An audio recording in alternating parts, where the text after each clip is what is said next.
Last 2 நாள் எங்களுக்கு நிறைய விமர்சனங்கள் வந்துட்டே இருக்கு.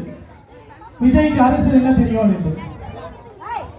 இல்ல வருகிற விமர்சனத்தை நான் சொல்றேன், தளபதி பேருக்கு குறிப்பிடல, தவறா நினைக்கலாம். விஜய்க்கு அரசியல் தெரியாதுன்றாங்க. விஜய்க்கு அரசியல் தெரியாது, ஆனா உங்களுக்கு விஜய் தெரியும்ல.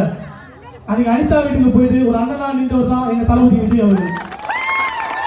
தூத்துக்குடியில அந்த ரத்த வாசம் கூட போகாத நேரத்துல நைட்டோட நைட்டா போட்டு அந்த குடும்பத்துக்கு ஆபீஸ் தான் எங்க தளபதி அவங்க. அதே போன்று ஜல்லிக்கட்டுல ஏதோ ஒரு 3 மனுஷன் மாதிரி எந்த ஒரு ஆர்ப்பாட்டமும் இல்லாம வீதி நின்றவர் தான் எங்க தளபதி அவர்கள். இது மாதிரி இருக்கிற அதே விஜயை சார்ந்துதான், தளபதி சார்ந்துதான், எங்க தலைவர் சார்ந்தான் நாங்க இந்த கட்சியை உருவாக்கி இருக்கோம். இந்த கட்சிக்கு நாங்க செயல்பட போறோம். மக்கள் நலனுக்காக நாங்க இந்த வீதியில் இருந்திருக்கோம். அதே நீங்க எப்படி எங்கிட்ட நார்மலா பேசுறீங்களோ அதே போன்று இந்த அரசியல்வாதி இந்த விபத்தை எங்களுக்கு காட்டாம அதே தம்பிகளாகவும் நல்ல உறவுகளாக பார்த்து எங்களுக்கான வாய்ப்பை கொடுக்குமாறு தாழ்மையை கேட்டுக்கொள்கிறோம்.